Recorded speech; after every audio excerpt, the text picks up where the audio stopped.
नमस्कार दोस्तों, अभी हम इस वीडियो में आप लोगों को साइंस का 20 फरवरी के दिन लड़ने वाला आपको 100% ऑब्जेक्टिव क्वेश्चन बताने वाले हैं। तो आप लोग अच्छे से याद कर लें, यहाँ से प्रश्न अवश्य फंसेंगे। तो आप लोग याद करके जाओगे ना तो बहुत क्वेश्चन आप लोग का सही होगा। मैं एक ही बार में आपको सारा क्वेश्चन याद करने की गारंटी देता हूँ, आप लोग को रटने की जरूरत ही नहीं पड़ेगा। एक बार वीडियो को देख लो, ठीक है। पहला नंबर दोस्तों क्वेश्चन है, शुद्ध सोना को व्यक्त किया जाता है। दोस्तों शुद्ध सोना कौन है? शुद्ध सोना को 24 कैरेट के रूप में व्यक्त किया जाता है। अगर दोस्तों आपके एग्जाम में पूछे आभूषण बनाने वाला सोना, तो आभूषण बनाने वाला सोना 22 कैरेट का होता है और शुद्ध सोना आपका 24 कैरेट का होता है। अगला दोस्तों क्वेश्चन है, धातुओं की प्रकृति होती है। दोस्तों धातुओं की प्रकृति जो होती है ना, विद्युत धनात्मक होती है। आंसर आपका मिल जाएगा दूसरा का ए नंबर मिल जाएगा। आप इसका आंसर याद रखना। और आपका दोस्तों तीसरा नंबर क्वेश्चन है, कौन सा अधातु कमरे का ताप पर द्रव अवस्था है? दोस्तों कमरे का ताप पर द्रव अवस्था में कौन सा अधातु होती है? तो बुरमीन होती है। अगर दोस्तों धातु पूछे तो आप लोग पारा बताना, लेकिन अधातु पूछा है तो आपका बुरमीन हो जाएगा।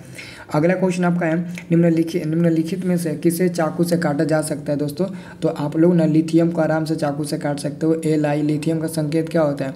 दोस्तों लिथियम का संकेत होता है Li, ठीक है ना। अच्छे से इसको याद रख लेना। अगला क्वेश्चन है, निम्नलिखित में से कौन सा पदार्थ ऑक्सीजन से संयोग नहीं करता है? निम्नलिखित में से कौन सा पदार्थ ऑक्सीजन के साथ संयोग नहीं करता है? तो दोस्तों गोल्ड यानी कि सोना कभी भी ऑक्सीजन के साथ ना संयोग नहीं करेगा। आपका आंसर मिल जाएगा गोल्ड मिल जाएगा। क्या हो जाएगा? आपका ऑप्शन नंबर बी हो जाएगा।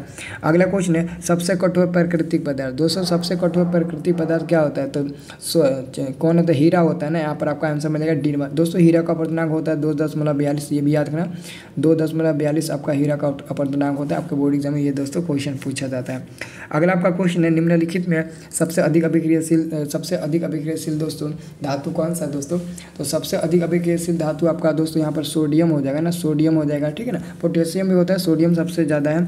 अगला क्वेश्चन है, किस रासायनिक यौगिक को गर्म करने पर प्लास्टर ऑफ पेरिस की प्राप्ति होती है? तो दोस्तों आपका है जिप्सन को दोस्तों जैसे आप लोग गर्म करते हो ना, जैसे आप लोग जिप्सन को गर्म करोगे ना तो प्लास्टर ऑफ पेरिस की दोस्तों प्राप्ति होगी। प्लास्टर ऑफ पेरिस की प्राप्ति कब होगी? जब जिप्सन को हम लोग गर्म करेंगे। अगला क्वेश्चन, एक धातु जो हथेली पर पिघलता है वो आपका सीजियम होता है। लिथियम सीजियम होता है। सीजियम दोस्तों, सीजियम धातु को अगर आप लोग अपने हथेली पर रख दोगे ना तो पिघलने लगेगा। वो इतना मतलब ना मुलायम होता है कि एक अधातु जो विद्युत का सुचालक होता है वो क्या है? तो ग्रेफाइट। दोस्तों ग्रेफाइट अधातु होते हुए विद्युत का सुचालक होता है और कार्बन का अपरूप होता है, इसे याद रखना। अगला आपका क्वेश्चन है, लोहा पर जिंक की परत चढ़ाने की विधि को क्या कहते हैं? तो यसद लेपन या फिर जस्तीकरण दोस्तों कहलाता है। आंसर आपका हो जाएगा ये हमारा 11 का ए नंबर वाला मिल जाएगा। अगला क्वेश्चन है, एक धातु जो विद्युत और ऊष्मा की सबसे अच्छी चालक होती है तो वो होती है दोस्तों चांदी। कभी कभी दोस्तों चांदी का संकेत आपके बोर्ड एग्जाम में ना ऐसे दे देता है, Ag दे देता है चांदी का संकेत। इसे आप लोग को अच्छे से याद रखना। अगला क्वेश्चन आपका है, एक धातु जो विद्युत और ऊष्मा का सुचालक होता है, विद्युत और ऊष्मा का सुचालक कौन होता है? वही आपका होगा चांदी होगा। विसूस मतलब ना क्या होता है? विद्युत और ऊष्मा का ये भी सुचालक होता है। और इसका आप 12 का भी दोस्तों आपका आंसर यही मिल जाएगा। दोनों क्वेश्चन लगता है सेम ही है। अगला क्वेश्चन है, निम्नलिखित किस धातु को केरोसिन के तेल में डुबो कर रखते हैं? दोस्तों तो सोडियम धातु को दोस्तों केरोसिन के तेल में डुबो कर रखते हैं। आप आंसर याद रखना, सोडियम धातु को हम लोग केरोसिन के तेल में डुबो कर रखते हैं। आंसर आपका मिल जाएगा बी नंबर। अगला हमारा क्वेश्चन है, हेमाटाइट किस धातु का अयस्क होता है? दोस्तों हेमाटाइट लोहा धातु का अयस्क होता है। आंसर आपका डी नंबर मिल जाएगा, लोहा धातु जिसका संकेत Fe होता है। अगला क्वेश्चन है, विद्युत बल्ब का तंतु किस धातु का बना होता है? विद्युत बल्ब का तंतु किस धातु का बना होता है? तो टंगस्टन का बना होता है ना, तंतु टंगस्टन का बना होता है। ऑप्शन में आपका बी नंबर सही जवाब होगा। 17 नंबर क्वेश्चन है, कमरे के ताप पर द्रव अवस्था में रहने वाली धातु। तो धातु पूछा है ना, तो इस बार दोस्तों धातु पूछा है तो पारा होगा। धातु पारा यानी कि दोस्तों इसको हम लोग क्या बोलते हैं? मरकरी, जिसका संकेत Hg होता है। आंसर याद रखना। अगला क्वेश्चन हमारा है, लोहा को जिंक से लेपित करने की क्रिया को क्या कहते हैं? तो गैल्वेनीकरण कहते हैं। क्या कहते हैं? गैल्वेनीकरण कहते हैं। आंसर आपका मिल जाएगा 18 का बी नंबर मिल जाएगा। 18 क्या होगा? आपका बी नंबर सही उत्तर मिलेगा। अब देखो अगला क्वेश्चन हमारा है, अगला क्वेश्चन, 1 बिलियन लाल लिटमस पत्र को नीला कर देता है। अगर लाल को नीला करेगा ना, ध्यान से देखिए, अगर दोस्तों ये लाल को नीला करेगा तो पक्का दोस्तों ये क्षारीय होगा और क्षारीय विलयन का pH मान 7 से अधिक होता है। तो हमारा आंसर हो जाएगा आपका बी नंबर। आंसर क्या हो जाएगा? आपका बी नंबर मिल जाएगा।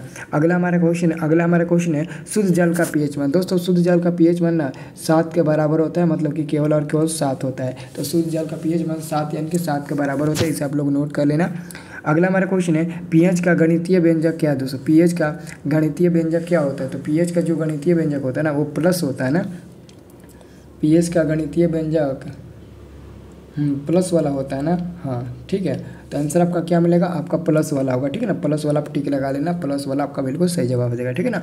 अब देखो अगला क्वेश्चन है, नींबू के रस में, नींबू के रस का पीएच मान, दोस्तों नींबू के रस में भी अम्ल पाया जाता है, तो अम्ल विलयन का पीएच मान 7 से कम होता है। 7 से क्या होता है, कम होता है, तो मतलब कि निश्चित तौर पर हमारा 7 से कम होगा, आपका सी नंबर मिल जाएगा। अगला क्वेश्चन है, पीएच स्केल पर अंकित मान होता है, पीएच स्केल पर अंकित मान होता है दोस्तों, पीएच स्केल पर कितना अंकित मान होता है, तो पीएच स्केल पर 0 से 14 तक होता है ना। चलिए अब देखिए अगला क्वेश्चन, कितना फ़ोन आ रहा है जी। अगला क्वेश्चन है, अम्लीय विलयन का पीएच मान क्या होता है, तो 7 से कम होता है, आंसर आपका बी नंबर मिल जाएगा। 7 से कम हो जाएगा, आपका आंसर बी नंबर मिल जाएगा।